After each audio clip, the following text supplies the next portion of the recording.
नमस्कार, स्वस्थ जीवन कार्यक्रमको आजको श्रृङ्खलामा तपाईलाई स्वागत छ। यो कार्यक्रम एनटिभी प्लसका साथै एनटिभी इटहरी र एनटिभी कोहलपुरबाट पनि हेर्न सक्नुहुनेछ। नेपालको संविधानले स्वास्थ्य सम्बन्धी हकलाई नागरिकको मौलिक हकका रूपमा प्रत्याभूत गरेको छ। स्वास्थ्यमा नागरिकको सुलभ पहुँच तथा गुणस्तरीय उपचारबाट आम मानिसको निरोगी हुन पाउने हक सुनिश्चित गरी स्वस्थ जनशक्ति मार्फत समाज र देशलाई समृद्ध बनाउन सकिन्छ। स्वास्थ्य सेवामा आम नागरिकको पहुँच वृद्धि गर्न भएका प्रयासहरूका साथै हरेक व्यक्तिले आफ्नो स्वस्थ जीवनका लागि अवलम्बन गर्नुपर्ने उपायहरूबारे हामीले यो कार्यक्रममा चर्चा गर्नेछौँ। अब लागौं आजका विषयवस्तुतर्फ।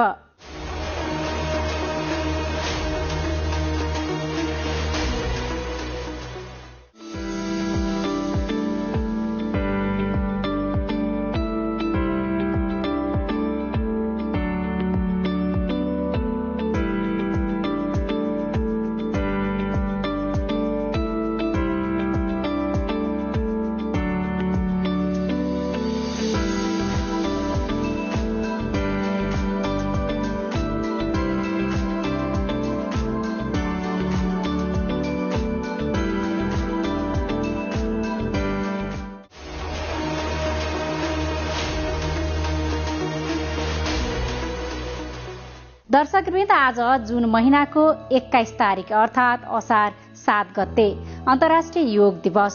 संयुक्त राष्ट्रसंघले सन् 2015 देखि जुन 21 लाई अन्तर्राष्ट्रिय योग दिवसका रूपमा मनाउन सुरु गरेको हो। बदलिदो जीवनशैली, अस्वस्थ खानपान र व्यायामको कमीका कारण अधिकांश मानिसमा कुनै न कुनै किसिमको स्वास्थ्य समस्या देखिन्छ। योगले शारीरिक, मानसिक र आध्यात्मिक स्वास्थ्यलाई जोड्ने भएकाले स्वस्थ जीवनका लागि योग निकै महत्त्वपूर्ण छ। अन्तर्राष्ट्रिय योग दिवसको सन्दर्भमा रिपोर्ट प्रस्तुत गर्नेछौँ। शारीरिक रूपमा स्वस्थ र मानसिक रूपमा शान्त भएर जिउने कला नै योग हो। त्यसैले योगलाई जीवनशैलीको रूपमा हेर्नुपर्छ। योग परम्परागत चिकित्सा पद्धति र जीवनशैली हो। यो वैज्ञानिक र व्यावहारिक छ। योगको महत्त्वबारे स्वास्थ्य संवाद प्रस्तुत गर्नेछौँ। साथै स्वस्थ जीवनशैलीका लागि ध्यान दिनुपर्ने कुराहरूबारे एकजना विशेषज्ञको सुझाव पनि प्रस्तुत गर्नेछौँ। सुरुमा विशेष रिपोर्ट।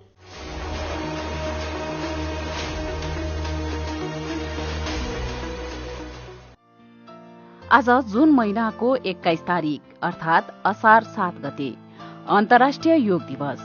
संयुक्त राष्ट्रसंघले सन् 2015 देखि जुन 21 लाई अन्तर्राष्ट्रिय योग दिवसका रूपमा मनाउन सुरु गरेको हो।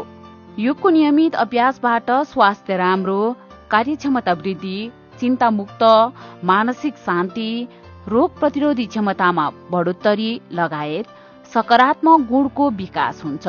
अव्यवस्थित जीवनशैली, खानपान, शारीरिक सक्रियतामा कमी, तनाव, प्रदूषण आदिले गर्दा मधुमेह, दम, मुटु र मृगौला लगायतका नसर्ने रोगहरूको जोखिम बढेको बेला योगलाई आफ्नो जीवनशैलीको अङ्ग बनाउँदा हाल आकासिँदै गएको नसर्ने रोगको जोखिममा कमी आउँछ। नसर्ने रोगसँग लड्नकै लागि पनि योग र प्राकृतिक चिकित्सा प्रभावकारी र अनिवार्य रहन्छ। योगले उच्च रक्तचाप, श्वास प्रश्वास सम्बन्धी समस्या, मधुमेह, निम्न रक्तचाप लगायत जीवनशैलीसँग सम्बन्धित थुप्रै समस्याको व्यवस्थापन गर्न उपयोगी छ। यसले जीवनभर उपचार औषधिको सेवन गर्नुपर्ने नसर्ने रोगबाट जोगाउँछ। योग एक किसिमको व्यायाम पनि हो। योग गर्दा शरीरका सबै जोड्नीहरू चलायमान हुन्छन्। शरीरमा रक्त सञ्चार बढ्छ, साथै शरीरका सबै अङ्गहरूमा अक्सिजन पुग्ने हुँदा रोग प्रतिरोधी क्षमता समेत बढाउँछ। स्वस्थ रहन, आत्मविश्वास बढाउन, धन कमाउन, सफल बन्न र प्रतिभा प्रस्फुटन गर्न योग उपयुक्त माध्यम हो। तनाव व्यवस्थापनका लागि समेत योग एकदमै उपयोगी मानिन्छ। योग ध्यानसँग केन्द्रित हुने हुँदा एकाग्र हुन सकिन्छ, जसबाट तनाव सजिलै व्यवस्थापन हुन्छ।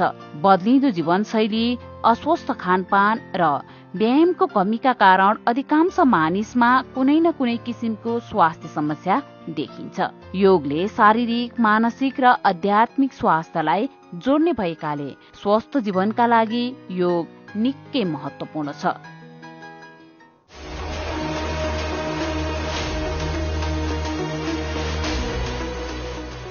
नमस्ते।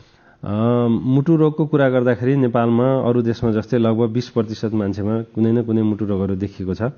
त्यसमा जन्मजात मुटु रोग, त्यसमा सामान्यदेखि जटिलसम्मका मुटु रोगहरू छन्। त्यस्तै गरी तपाईँ उच्च रक्तचाप नेपालीमा अरू देशमा जस्तै लगभग देखिन थालिसकेको छ। त्यसपछि गएर र्युमाटिक हार्ट डिजिजको अवस्था जुनलाई हामी बाथ मुटु रोग भन्छौँ त्यो पनि नेपालमा भयावह अवस्था छ। हामीले अपरेसन गर्ने सबभन्दा धेरै बिरामी भनेकै मुटु बाथ रोगको बिरामीहरू हो। त्यसपछि इस्केमिक हार्ट डिजिज अथवा जसले चाहिँ कालान्तरमा हार्ट एट्याक गराउन सक्छ त्यो पनि बिरामीहरू नेपालमा छन्। त्यसले गर्दाखेरि हामी सबै मुटु रोगहरूबाट कसरी जोगिन सकिन्छ त भन्दा एउटा चाहिँ बच्चा जन्मिँदा बित्तिकै उसमा मुटु रोग छ कि छैन भनेर एउटा स्क्रिनिङ गर्नु पर्यो।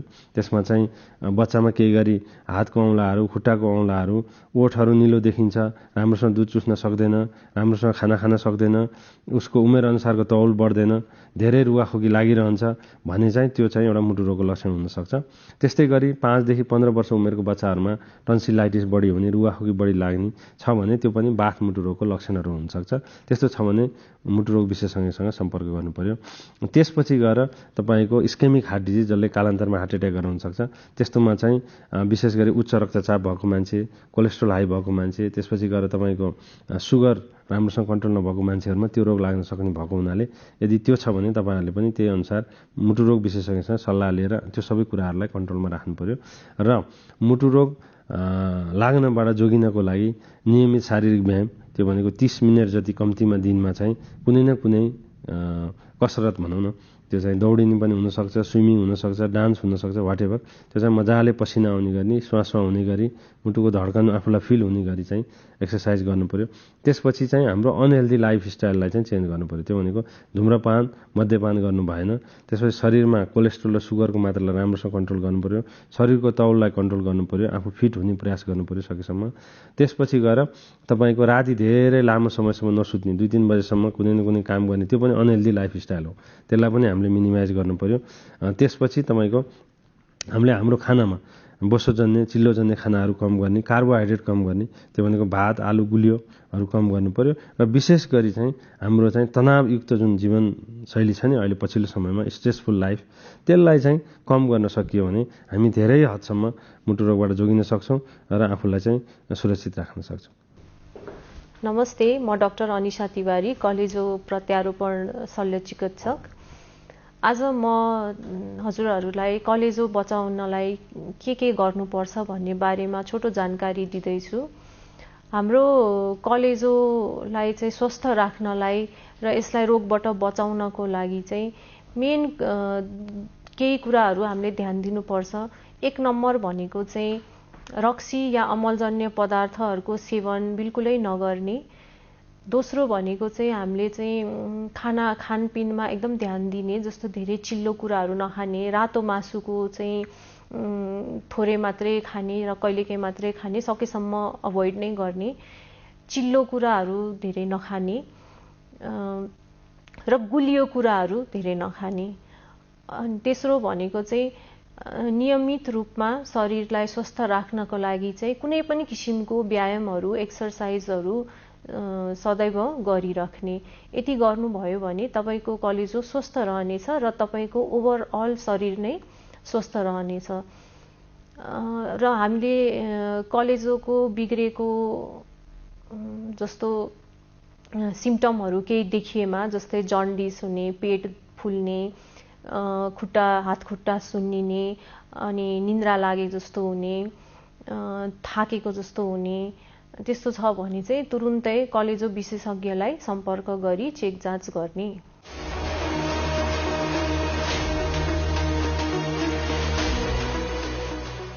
दर्शकवृन्द, कार्यक्रममा यहाँलाई पुनः स्वागत छ। शारीरिक रूपमा स्वस्थ र मानसिक रूपमा शान्त भएर जिउने कला नै योग हो। त्यसैले योगलाई जीवनशैलीको रूपमा हेर्नुपर्छ। योग परम्परागत चिकित्सा पद्धति र जीवनशैली पनि हो। योग वैज्ञानिक र व्यावहारिक छ। योगको महत्त्वबारे योग प्रशिक्षकसँगको संवाद अबको क्रममा।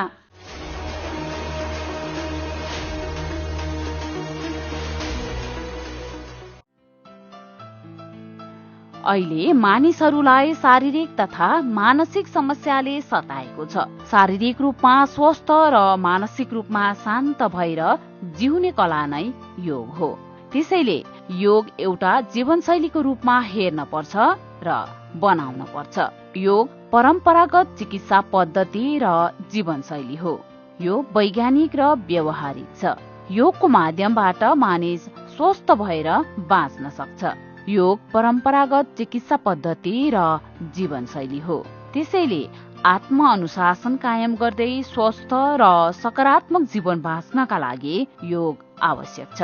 योग हरेक उमेर समूहका मानिसहरूले गर्न सक्छन्, जसको माध्यमले रोगी व्यक्ति निरोगी बन्छन् भने सामान्य मानिसहरूलाई पनि स्वस्थ जीवन पद्धतिका लागि सघाउ पुग्छ। यसले सकारात्मक सोचको विकास गराउँछ। मनमा नकारात्मकता नआउने भएकाले व्यक्तिको जीवन पद्धतिमा परिवर्तन आउँछ।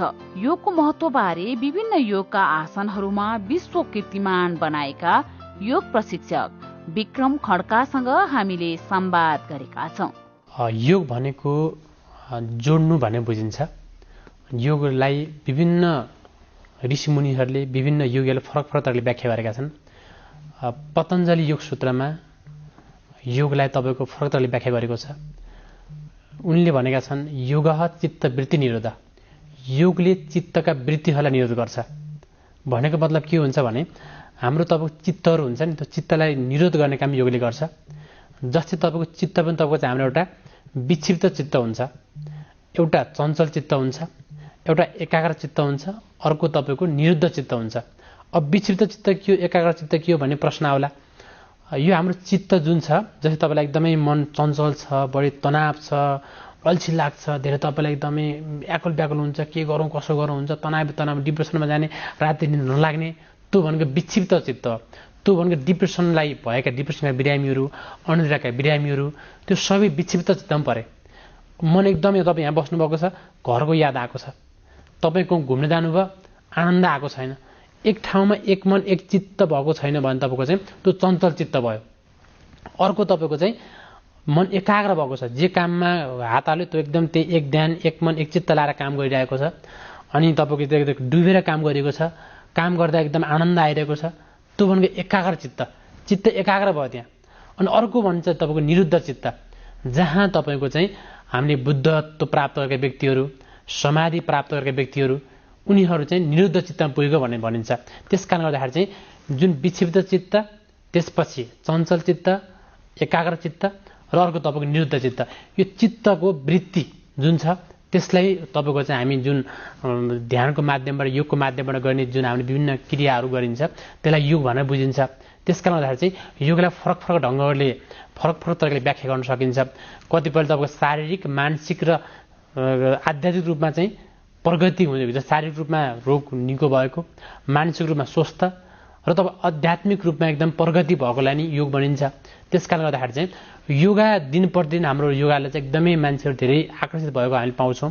योगको महत्त्व हर दिन हर पल हर क्षण बढिरहेको छ। किनभने तपाईँको चाहिँ धेरै मानिसहरूले चाहिँ रोगी छन्, हेर्नुहोस्, किन मान्छे हस्पिटल जाँदा पनि रोग निको भएको अवस्था छैन। त्यस कारणले गर्दाखेरि चाहिँ योग नियमित रूपमा गर्ने मान्छेलाई रोगहरू कम लागेको हामी देख्न सक्छौँ। मनमा खुसी आउँछ, आनन्द आउँछ। त्यस कारणले गर्दाखेरि चाहिँ योग एउटा अहिलेको युगमा योग एउटा वरदान हो।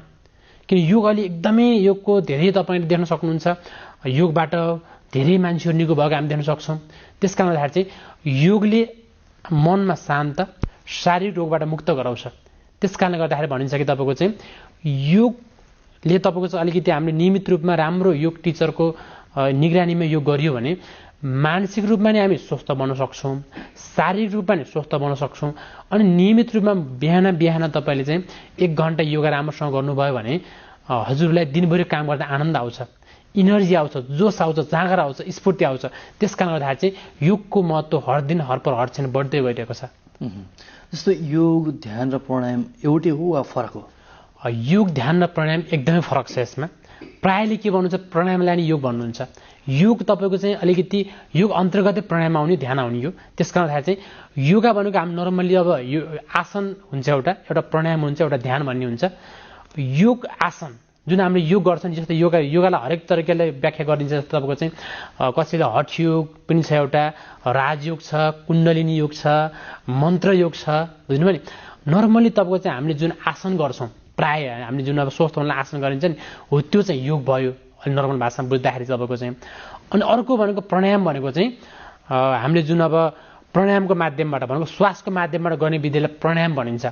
जस्तै तपाईँको चाहिँ श्वास प्रश्वास गति विच्छेद प्राणायाम भनिन्छ। हेर्नुहोस्, श्वास प्रश्वासलाई मिलाएर गर्नु प्राणायाम हो।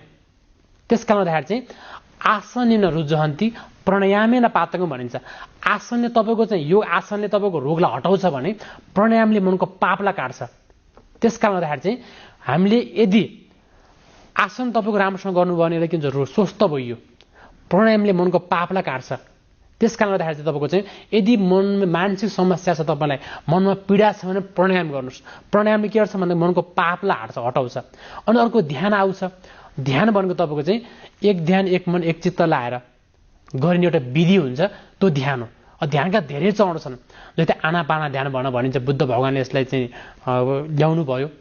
त्यसमा आनापाना ध्यानमा के गर्न चाहन्छ, आफ्नो श्वासको आइरहेको गइरहेको आफ्नो श्वास गएपछि त्यसलाई हेर्ने काम गरिन्छ हो। त्यो एउटा आनापाना ध्यान भयो। अनि ध्यानका धेरै चरण छन् तपाईँको। त्यस कारणले गर्दाखेरि चाहिँ यो प्राणायाम ध्यान र योग फरक फरक भए पनि तपाईँको यसलाई चाहिँ एउटै रूपमा हेर्न पनि सकिन्छ। तर अलिकति हामीले के बुझ्नुपर्छ भन्दाखेरि चाहिँ आफ्नो स्वास्थ्यको स्थिति हेरेर अब तपाईँलाई अलिकति धेरै रोग लाग्छ भने तपाईँको चाहिँ शारीरिक रोग छ भने योग गर्नु पर्यो। अलिक मेन्टली प्रब्लमलाई गाँजिरहेको छ भने तपाईँ चाहिँ प्राणायाम र त्यसपछि तपाईँको चाहिँ ध्यानलाई बढी जोड दिनुपर्ने हुन्छ। यसरी हामीले चाहिँ मिलाएर गऱ्यो भने स्वास्थ्यमा धेरै फाइदा गर्छ यसले। जस्तो अब योगा नै जोडौँ न, योगाले धेरै रोगहरू निको हुन्छ भनेर अघि पनि भन्नुभयो तपाईँले। हजुर, मेडिकल साइन्सले चाहिँ योगाभन्दा मेडिकल साइन्सले आफैले विकास गरेका विभिन्न खालका प्रविधिहरूबाट रोगहरू निको पार्दैछ। तपाईँहरू भन्नुहुन्छ योगाले नै निको पार्छ भन्नुहुन्छ। कस्ता खालका रोगहरूलाई चाहिँ तपाईँहरू निको पार्नुहुन्छ त? यो योगबाट तपाईँको चाहिँ सर्ने रोग र नसर्ने रोग हुन्छन् होइन।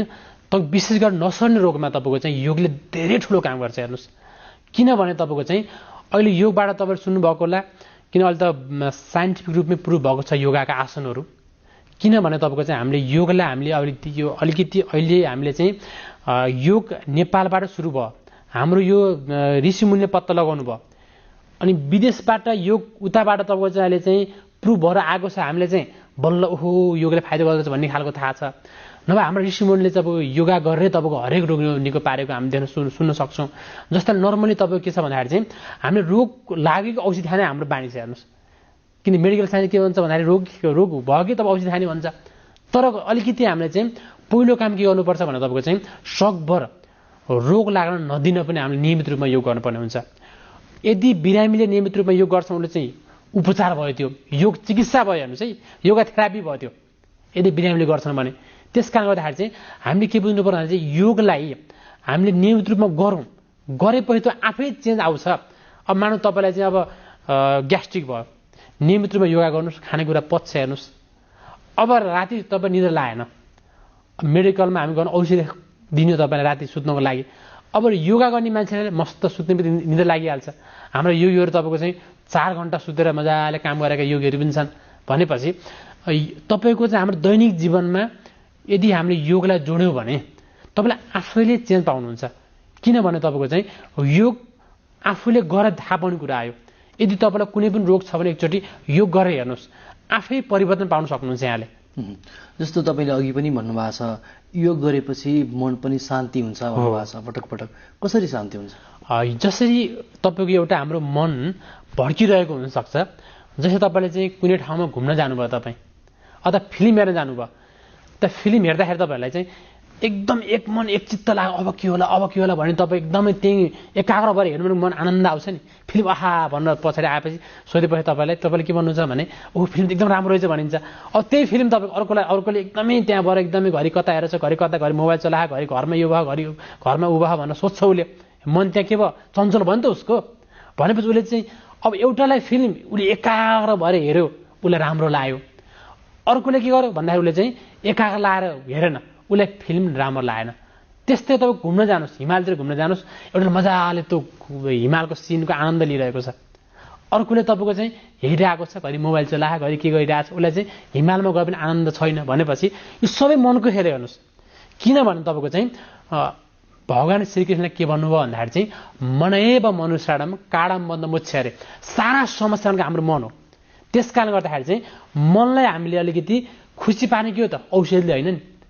अब हामी के गर्छौँ, तपाईँलाई तनाव भयो, मन एकदम लोभ लाग्यो मनमा, तपाईँलाई अलिक रिस उठ्यो, डक्टरकोमा गएर त म रिस उठिरहेको छ, मलाई लोभ लागेको छ, मलाई औषधि दिनु भनेर पाउनुहुन्छ तपाईँले? पाउनुहुन्न नि। यदि मेडिकल साइन्सले च्यालेन्ज पनि छ यो, किनभने तपाईँको चाहिँ अहिलेसम्म तपाईँको चाहिँ मनको औषधि बनेको छैन। रिस उठ्यो तपाईँलाई, लोभ लाग्यो, यो मन हो नि त। भनेपछि त मनलाई चेन्ज गर्नुको ध्यान र योग बाहेक अरू उपाय छैन तपाईँको। त्यस कारण गर्दाखेरि चाहिँ यदि मनलाई हामीले चेन्ज गर्ने हो भने चाहिँ ध्यानै गरौँ। नपत्ता तपाईँले के गर्नुहोस् भन्दाखेरि चाहिँ बिहान राम्रो योग प्रशिक्षकबाट 1 घन्टा ध्यान गर्नुहोस्, बुझ्नुभयो नि। अनि त्यसपछि आफ्नो मनलाई चेक गर्नुहोस्, आफै चेक गर्न सकिन्छ। मन आनन्द आउँछ, विचारै तब कम आउँछ भनेपछि तपाईँको चाहिँ योगले र यो ध्यानले मनलाई शान्त पार्छ, जसले गर्दा मनका पीडाहरू, तपाईँ कष्टहरू, आफ्ना वेदनाहरू चाहिँ तपाईँको चाहिँ त्यसले आफूले हेर्ने हो। ध्यान भनेको आफ्ना चाहिँ पीडा दुःखलाई हेरेपछि तपाईँको चाहिँ आनन्दको फिल गराउँछ। त्यस कारणले गर्दाखेरि तपाईँको चाहिँ मनमा यदि पीडा दुःख दर्द छ भने नियमित रूपमा ध्यान गर्नुभयो भने त्यो आफै चेन्ज पारे देखिन्छ। यो अरूलाई भनेर देखिने कुरा होइन यो, किन यो मनको कुरा चाहिँ आफैले ध्यान गरेपछि आफैले फिल गर्न सकिन्छ यो। जस्तो अब तपाईँले फिलिङको कुरा गर्नुभयो होइन? हजुर। अब यो शरीरको कुरा गर्दा चाहिँ शरीरमा चाहिँ कसरी हाम्रो शरीरलाई स्वस्थ बनाउँछ त? शरीरलाई स्वस्थ पार्न लगभग चाहिँ हामीले अघि नै मैले भनिसकेको छु, योगबाट तपाईँको शरीरलाई स्वस्थ पार्छ, बुझ्नुभयो नि। योगले योग चित्तवृत्ति निरोध भनिएको छ भनेपछि योगले के गर्छ भन्दा तपाईँको चित्तलाई निवृत्ति गर्ने भयो। अनि शारीरिक रूपमा स्वस्थ हुनलाई योगले कसरी काम गर्छ भने तपाईँको चाहिँ नियमित रूपमा हामीले शरीरलाई, किन यो शरीर त मरेर जाने हो, हेर्नुहोस् है त। यदि नियमित रूपमा हामी यसलाई चाहिँ अब रातभरि हामी चाहिँ अब 7 घण्टा सुत्छौँ, बिहान उठेर सक्रिय बनायो भने दिनभरि सक्रिय हुन्छ। यदि बिहान उठेर हामी सक्रिय बनाएनौँ भने दिनभरि आलस्यता आउँछ तपाईँको। त्यस कारणले गर्दाखेरि चाहिँ यसमा के हुन्छ भन्दा योगले तपाईँको नियमित रूपमा हामीले चाहिँ राम्रोसँग योगा गर्ने बित्तिकै त्यो आफूमा चेन्ज, आफूमा परिवर्तन योगले अटोमेटिक दिइहाल्छ तपाईँको। किनभने तपाईँको चाहिँ योग एउटा यस्तो विधि हो, योग एउटा यस्तो तरिका हो जुनबाट तपाईँको चाहिँ 1-2 घन्टामै मनमा आनन्द फिल हुन्छ। रोग त निको हुने नै भयो, केही समयमा तपाईँ योगले चाहिँ तपाईँ परिवर्तन ल्याउन सुरु गरिहाल्छ। जस्तै योग चाहिँ कुन उमेर समूहकाले गर्नुहुन्छ हुँदैन, के छ यसमा? अब बालबालिकाले हुन्छ कि हुँदैन, अलि उमेर ढल्किसकेपछि हुन्छ कि हुँदैन, के छ यसमा? योग सबैको लागि गर्न सकिन्छ, किन बच्चाको लागि गर्ने योगा छुट्टै हुन्छ, वृद्धहरूको लागि गर्ने योगा छुट्टै हुन्छ, हेर्नुहोस् है त। गर्भवती महिलाले गर्ने योगा छुट्टै हुन्छ, अलिकति यङ अवस्थामा गर्ने योगा छुट्टै हुन्छ। त्यस कारण योगा चाहिँ फरक फरक तरिकाले राम्रो योगा टिचरबाट तपाईँले चाहिँ उमेर अनुसार योगा गर्न सकिन्छ। अनि योगा तपाईँको चाहिँ गर्ने समय पनि हुन्छ, फेरि देशकाल परिस्थिति अनुसार योगा गर्न सकिन्छ। जस्तै तपाईँको चाहिँ प्राय बिहानको ब्रह्म मुहुर्तमा योगा गर्नुपर्ने हुन्छ, बिहानको टाइममा अक्सिजनको आपूर्ति बढी हुन्छ। त्यस कारणले गर्दा चाहिँ बिहान जतिसक्दो 4 बजेदेखि 6-7 बजेसम्म टाइम योगको लागि सबभन्दा राम्रो मानिन्छ। अनि त्यसपछि त बेलुकाको समय योगको लागि धेरै राम्रो मानिन्छ। अनि तपाईँको जस्तै अब बच्चाहरूले ठुलो कठिन आसन गर्न मिल्दैन, बच्चाहरूले अलिक त्यो अनुसार खालको योगासन गर्नु पर्यो। अलिकति तपाईँको रोग लागेको छ, मोटोपन छ, तपाईँलाई अलिकति शरीर भद्दा जस्तो छ भने तपाईँको चाहिँ उनीहरू अलि बढी योगासन गर्नुपर्ने हुन्छ, अलि बढी तपाईँ पसिना आएर एकदमै तपाईँको चाहिँ एक्टिभ खालको योगाहरू गर्नुपर्ने हुन्छ। अलि त उमेर ढलेको छ, उमेर तपाईँको चाहिँ अलिकति अब वृद्ध अवस्थामा छ भने सामान्य योगा ध्यान र प्राणायाम गर्दा हुन्छ। जस्तो हाड जोर्नीका समस्या भएका मान्छेहरूले योगा गर्दा हुन्छ कि हुँदैन होइन? अनि हाड जोर्नीको समस्या पनि समाधान हुन्छ भन्ने पनि आम मानिसहरूको बुझाइ छ। ठ्याक्कै के हो, हाड जोर्नीका समस्या भएकाले गर्न मिल्ने कि नमिल्ने, समस्या भएकोको समाधान हुने कि नहुने त? हाड जोर्नीले पनि गर्न मिल्छ, तर विशेष गरी तपाईँको चाहिँ यो हड्डी खिएको हुन्छ नि, त्यसमा चाहिँ योगा अलि मिलाएर गर्नुपर्छ। राम्रो डक्टरबाट, टिचरबाट सल्लाह लिएर गर्नुपर्ने हुन्छ। नभए हाड जोर्नी नसाको लागि जस्तै बातको समस्याहरू छ, नसा च्यापिएको छ, ढाड कमर दुखेको छ, त्यस्तो बेलामा तपाईँको चाहिँ योगासन राम्रोसँग गरियो भने त्यसले पनि धेरै चेन्ज गर्छ। किन योग भनेको तपाईँको चाहिँ रोग लागेर गर्नुभन्दा पनि तपाईँको रोग लाग्न नदिनु नै पहिले गर्नु हो क्या आज योगा चाहिँ। किन त रोग लागिसकेपछि तपाईँलाई चाहिँ गर्न गाह्रो हुन्छ। मानव तपाईँको ढाड दुखिरहेको छ, एकदमै गाह्रो भइरहेको छ, योगा गर त भन त्यतिखेर त्यसमा थेरापिटिक योगा गर्नुपर्ने हुन्छ। त्यसलाई तपाईँको चाहिँ थेरापिटिक योगा गर्ले चाहिँ राम्रो गर्छ। अनि त्यसपछि तपाईँको चाहिँ अलिकति तपाईँ जब जीर्ण रोगबाट ग्रसित हुनुहुन्छ, मान एकदम गाह्रो छ भने त्यसमा तपाईँको चाहिँ सामान्य योगा बाहेक अलिक कठिन योगा गर्न मिल्दैन। त्यस कारणले गर्दाखेरि चाहिँ सुरुमै रोग लाग्नुभन्दा अगाडि नै योगा चाहिँ गरेको सबभन्दा राम्रो। जस्तो अब अहिले चाहिँ पछिल्लो समय मान्छेहरूको दिनचर्याले खानपानले गर्दा एकदम स्वास्थ्यमा धेरै समस्या आउने गर्छ, विशेष गरी मोटोपन हुने र मुटु सम्बन्धी समस्याहरू पनि देखिने गरेको छ होइन। आम मानिसहरूले चाहिँ जहिले पनि म कसरी दुब्लाउँछु, मेरो मुटुको समस्या हुन्छ कि हुँदैन भनेर प्रश्न गरिरहेछन्। मैले पनि हजुरलाई त्यही प्रश्न गरेँ, आम मानिसहरूसँग जोडिएर बताइदिनु न मोटोपन कसरी घटाउन सकिन्छ योगाले, र योगाले चाहिँ हाम्रो शरीरलाई कसरी स्फूर्ति प्रदान गर्दछ?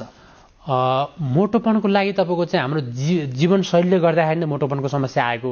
यो कुनै रोग होइन, एउटा समस्या हो यो मोटोपन।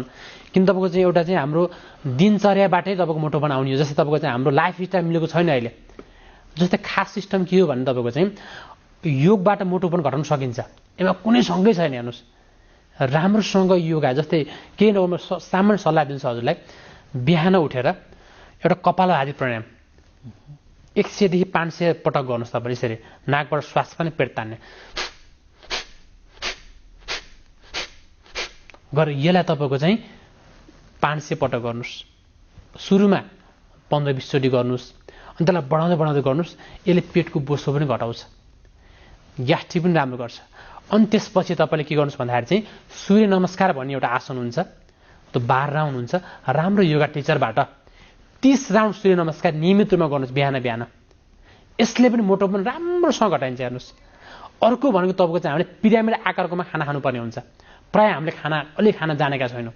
हेर्नुहोस् है त, पिरामिड आकारको खाना कसरी खाने भन्दा तपाईँको चाहिँ बिहान एकदम बढी खाना खाने, तपाईँलाई मनपर्ने खाना के चाहिँ एकदम हेभी खाना खाउँ बिहान, दिउँसो अलिक कम खाउँ, बेलुका अलिक कम खाउँ।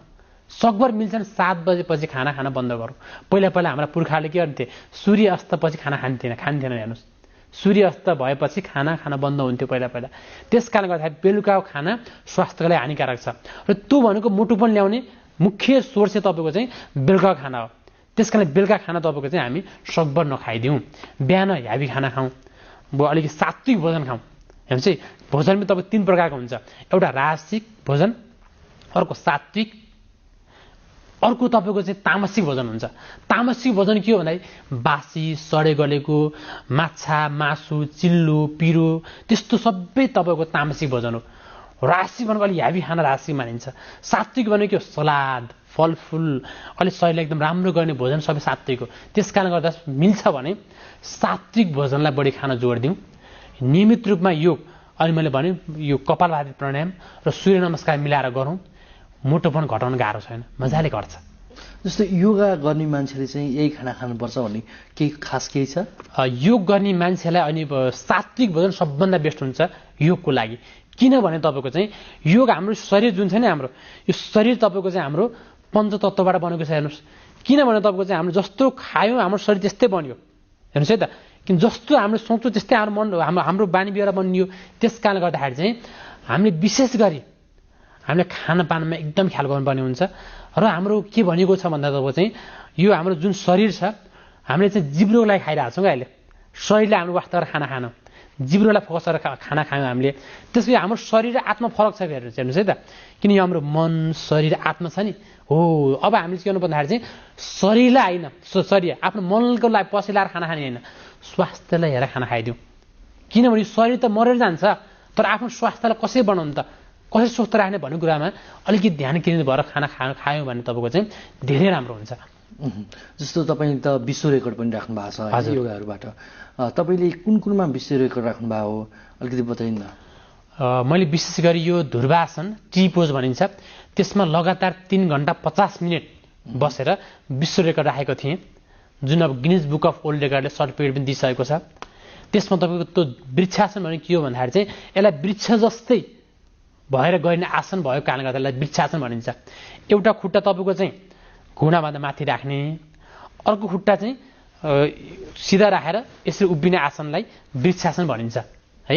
यो वृक्षासन तपाईँको चाहिँ 3 घण्टा 50 मिनट लगातार गरेर चाहिँ एउटा विश्व रेकर्ड बनाएको थिएँ मैले है, जुन तपाईँको मिडियामा देख्नु भएको होला। अनि अर्को तपाईँको चाहिँ एउटा शीर्षासन, टाउकोले भैँमा टेक्ने, खुट्टा माथि गर्ने विधि हुन्छ जसलाई शीर्षासन भनिन्छ। त्यो पनि 5 घण्टा गरेर त्यो पनि एउटा रेकर्ड भएको छ, जुन गिनिज बुकले आफ्नो साइटमा पनि राखेको छ। अर्को एउटा त्राटक क्रिया, बलिरहेको मणिबत्तीमा आँखा नझिम्काइकन एउटै आसनमा एक मन एक ध्यान एक चित्त लगाएर हेरिराख्ने विधि हुन्छ जसलाई त्राटक भनिन्छ। त्यो पनि तपाईँको 4 घण्टासम्म लगातार गरेर रेकर्ड बनाएको थिएँ, जुन गिनिज बुकले आफ्नो साइडमा पनि राखेको छ। यो 3टा रेकर्ड चाहिँ मैले गरेको थिएँ। यसले स्वास्थ्यलाई चाहिँ के फाइदा पुर्याउँछ त? यसले तपाईँको जस्तै अब ध्रुवासनले तपाईँको चाहिँ ट्री पोज भनिन्छ, वृक्षासन। यसले तपाईँलाई चाहिँ अलिकति मनलाई एकाग्र बनाउँछ, मन शान्त बनाउँछ।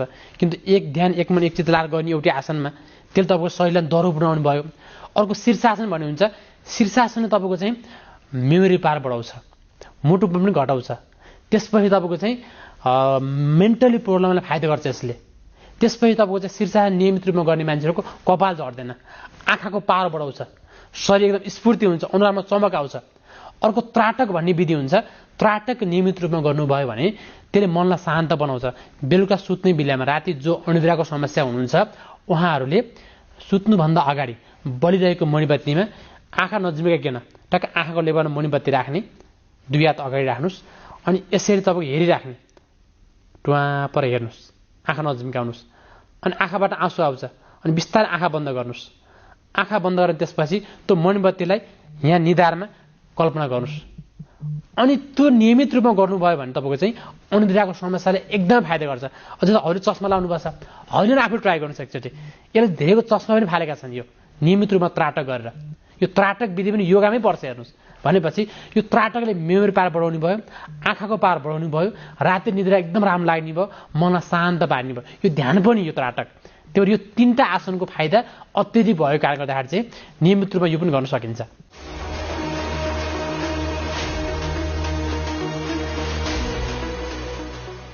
अहिलेको यो भयावह स्थिति जुन कोरोना महामारीबाट भएको छ विश्वभरि नै, त्यो नेपालले पनि सहनु परेको छ।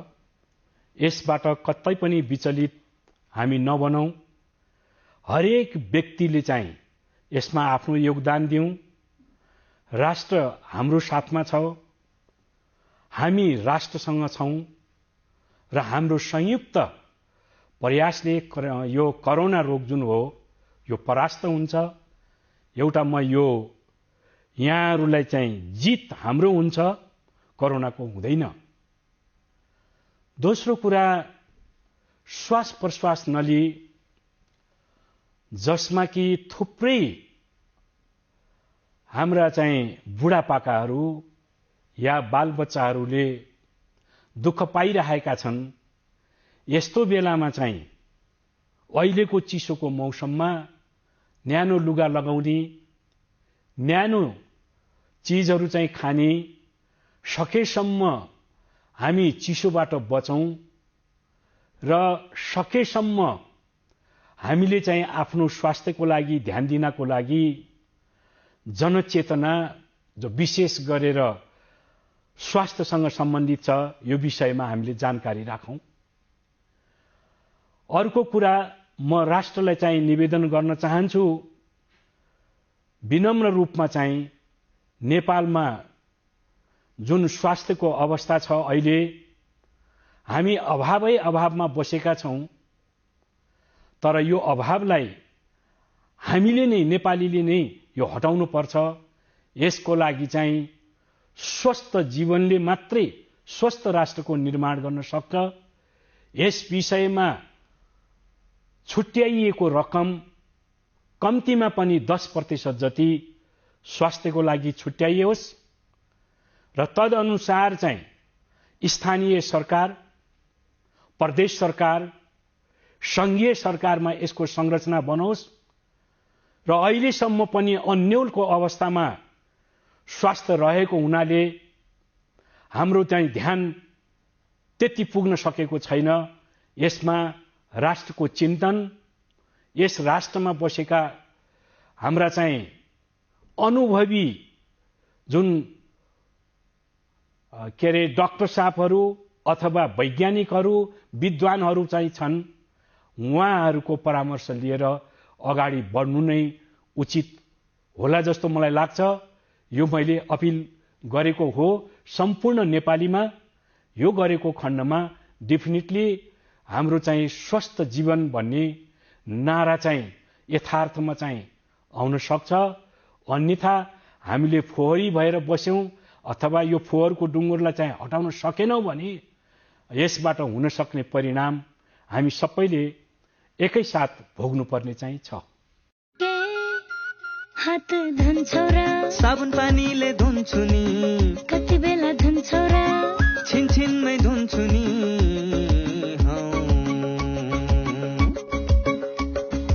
घरमा पस्दा अफिस पस्दा सधैँ धुन्छु हात, कोरोनालाई यसै गरी भगाइदिन्छु म त। घरमा पस्दा अफिस पस्दा सधैँ धुन्छु हात, कोरोनालाई यसै गरी भगाइदिन्छु म त। भान्सा छिर्नु अगाडि, खाना खानु अगाडि, जहाँ त्यही छोएपछि हातले छोपी खोकेपछि। हात धुन्छौ र साबुन पानीले धुन्छु नि, कति बेला धुन्छौ र छिनछिनमै धुन्छु नि। कोरोनाबाट बच्ने 3 उपायहरू। व्यक्ति व्यक्ति बीच 2 मिटर टाढा बस्ने, घरबाट बाहिर निस्कँदा मास्क लगाउने र बेला बेलामा साबुन पानीले मिची मिची 20 सेकेन्डसम्म हात धुने। कोरोनाबाट आफू पनि बचाउँ र अरूलाई पनि बचाउँ। नमस्ते, म डाक्टर अनिल श्रेष्ठ, मूत्र रोग विशेषज्ञ। मृगौलामा र मृगौला नलीमा हुने पथरी चाहिँ एउटा धेरै देखिने रोगमध्ये पर्छ। त्यही भएर यसको समयमा पत्ता लगाउन, यो रोग समयमा पत्ता लगाउन र आफ्नो मृगौलालाई स्वस्थ राख्नलाई, आफ्नो मृगौलामा पथरी परेको शङ्का छ भने तुरुन्तै डाक्टरको सल्लाह लिने। होइन भने यदि आफ्नो ढाड दुख्ने, कोखा दुख्ने, पिसाबमा रगत आउने, पिसाब पोल्ने अथवा पिसाबको इन्फेक्सन भइराख्ने अथवा पहिला पथरी भइसकेको छ भने तुरुन्त डाक्टरको सल्लाह र नियमित सम्पर्कमा बस्नुपर्छ। र उपचार पद्धतिहरू नेपालमा अहिले धेरै अत्याधुनिक उपचार पद्धतिहरू आइसकेको भएर धेरै ठूलो चिरफाड नगरिकन सानो प्वाल अथवा सानो पथरी छ भने प्वालै नपारिकन लेजर पद्धतिबाट सफल उपचार गर्न सकिन्छ। पथरी मृगौलामा राखिराख्दाखेरि मृगौला नै बिग्रिने, कामै नलाग्ने गरेर बिग्रिने र मृगौला नै फाल्नुपर्ने अवस्था आउने भएर समयमा जाँच गरी उपचार गराउनु पर्दछ। मृगौलाको पथरी हुने प्रमुख कारणहरूमा खानपिन, पानीको मात्रा, कति पानी खान्छौँ र कुनै अरू पिसाबमा इन्फेक्सन भइरहने रोग, मोटोपन र अरू मृगौलाको रोगहरू भएको भएर यदि तपाईँले पानी बढी खानुहुन्न भने कम्तीमा पनि 24 घण्टामा कम्तीमा 1.5 देखि 2 लिटर पिसाब हुने गरेर 24 घण्टामा पानी खाने। त्यो भनेको 3-3.5 लिटर कम्तीमा 24 घण्टामा पानी खानुपर्छ। त्यो त्यति मात्रामा खाँदाखेरि पिसाब सङ्लो हुने, पिसाबमा भएको फोहोरहरू थेग्रिएर पथरी बन्ने सम्भावना कम हुन्छ। त्यो बाहेक आफ्नो तौल चाहिँ चाहिने जति मात्र धेरै मोटोपन छ भने तौल घटाउनु पर्यो। खानपान, स्वस्थ खानपान, हरियो सागपात, फलफुलको मात्रा बढाउने, मासु, नुनको मात्रा चाहिँ खानपानमा अलिक घटाउँदाखेरि पनि पथरी बन्ने सम्भावना कम हुन्छ। र अरू कारणहरू, इन्फेक्सन भइराख्ने मृगौलाको अरू रोगहरू छ भने त्यो कारणले पथरी हुन सक्ने भएको भएर त्यसको उपचार गर्न पनि जरुरी छ।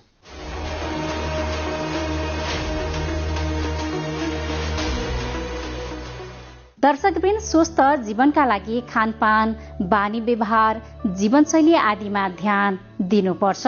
यदि यी सबै कुराको सही रूपमा पालना भयो भने हाम्रो जीवनमा सकारात्मक प्रभाव पर्छ र हामी स्वस्थकर जीवनयापन गर्न सक्छौं।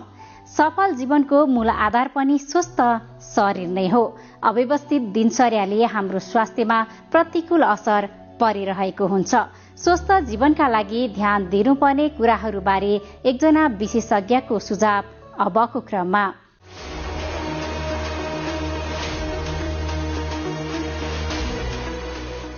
नमस्ते, म डाक्टर सगुन बस्नेत, पाटन स्वास्थ्य विज्ञान प्रतिष्ठानबाट। म हाडजोनी तथा हाडजोनीको क्यान्सर विशेषज्ञ। म यहाँ एक दुईवटा कुरा राख्न चाहन्छु। पहिलो, हाडजोनीको क्यान्सर भन्नाले चाहिँ अब कतै हाडजोनी दुख्न थाल्यो, सुन्निन थाल्यो भने चाहिँ हामीले हाडजोनीको चिकित्सकलाई देखाउनु पर्यो र यसको समयमा उपचार लिनु पर्यो र यो चाहिँ सही समयमा र एकदम अगाडिको स्थितिमा पाइयो भने चाहिँ यसको राम्रो उपचार हुन्छ र हामी नर्मल भनेको सामान्य रूपमा चाहिँ जीवनयापन गर्न सक्छौँ। दोस्रो कुरा, हाडजोनी खिइने समस्या। यो चाहिँ एउटा उमेर भएपछि चाहिँ सबै मानिसमा कपाल फुलेको जस्तै देखिने कुरा भयो। अब यो सुरुको अवस्थामै पत्ता लगाउनु पर्यो बिरामीले आफै, मानिसहरूले आफै, सबैलाई हुने कुरा हो। यो जोर्नीहरू दुख्न थाल्यो भने चाहिँ 3 थरी यसको उपचार भयो। एउटा चाहिँ कसरत, फिजियोथेरापी, अर्को चाहिँ जीवन स्तरमा सुधार भनेको चाहिँ मैले लाइफस्टाइल मोडिफिकेसन, पलेटी नकस्ने, टुक्रुक्क नबस्ने, अनि तेस्रोमा आउँछ चाहिँ औषधिहरू र शल्यक्रियाहरू। औषधिहरू, दुखाइको सामान्य औषधिहरू, अब के कुराले चाहिँ त्यहाँ सुरुको अवस्थामा यो जोर्नीहरू चाहिँ रिजेनरेट हुन थाल्छ, त्यस्तो माध्यमहरू, त्यस्तो कुराहरू गर्न सकिन्छ। अब जेनरल मान्छेहरूले चाहिँ हामीले चाहिँ लाइफस्टाइल मोडिफिकेसन, जीवनयापन र कसरतमै ध्यान दिनु पर्यो। एकदम दुखाइको औषधि नै खाएर यो जोर्नीहरू खिनी कम हुने। तेस्रो कुरा हामीले के भनेदेखि एउटा चाहिँ हड्डी बग्ने समस्या, जसलाई चाहिँ हामीले अस्टियोपोरोसिस भन्छौँ।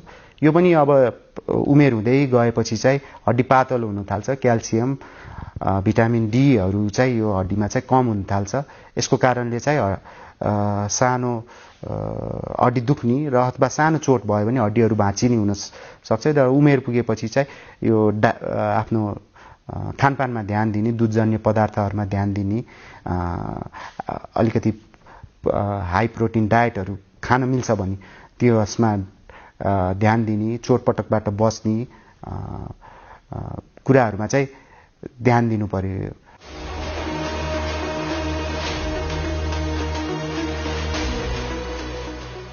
दर्शकवृन्द, अब भने हामी कार्यक्रमको अन्त्यतिर आइसकेका छौं। आज जुन महिनाको 21 तारिक अर्थात् असार 7 गते अन्तर्राष्ट्रिय योग दिवस। संयुक्त राष्ट्र संघले सन् 2015 देखि जुन 21 लाई अन्तर्राष्ट्रिय योग दिवसका रूपमा मनाउन शुरू गरेको हो। बदलिदो जीवनशैली, अस्वस्थ खानपान र व्यायामको कमीका कारण अधिकांश मानिसमा कुनै न कुनै किसिमको स्वास्थ्य समस्या देखिन्छ। योगले शारीरिक, मानसिक र आध्यात्मिक स्वास्थ्यलाई जोड्ने भएकाले स्वस्थ जीवनका लागि योग निकै महत्वपूर्ण छ। अन्तर्राष्ट्रिय योग दिवसको सन्दर्भमा रिपोर्ट प्रस्तुत गर्यौं। शारीरिक रूपमा स्वस्थ र मानसिक रूपमा शान्त भएर जिउने कला नै योग हो। त्यसैले योगलाई जीवनशैलीको रूपमा हेर्नुपर्छ। योग परम्परागत चिकित्सा पद्धति र जीवनशैली पनि हो। यो वैज्ञानिक र व्यावहारिक छ। स्वस्थ जीवनका लागि हाम्रो जीवनशैली कस्तो हुनुपर्छ, यसबारे विज्ञको सुझाव पनि कार्यक्रममा प्रस्तुत गर्यौं। आजका लागि स्वस्थ जीवन कार्यक्रमको समय सकिएको छ। यो कार्यक्रम नेपाल टेलिभिजनको वेबसाइट www.nepaltvonline.com, नेपाल टेलिभिजनको मोबाइल एप र फेसबुक, युट्युब जस्ता सामाजिक सञ्जालमा पनि हेर्न सक्नुहुनेछ। यो कार्यक्रममा तपाईका स्वास्थ्य सम्बन्धी समस्या, सरकारले प्रवाह गरेका स्वास्थ्य सेवा अथवा हाम्रो कार्यक्रमबारे कुनै जिज्ञासा भए हामीलाई सम्पर्क गर्न सक्नुहुनेछ। सम्पर्क माध्यम हामीले टेलिभिजन स्क्रिनमा देखाइरहेका छौं। तपाईका समस्यालाई हामीले सरकारी अधिकारी वा विज्ञ मार्फत समाधान गर्ने प्रयास गर्नेछौं। आजका लागि स्वस्थ जीवन कार्यक्रमबाट हामी सबैलाई बिदा दिनुहोस्। नमस्कार।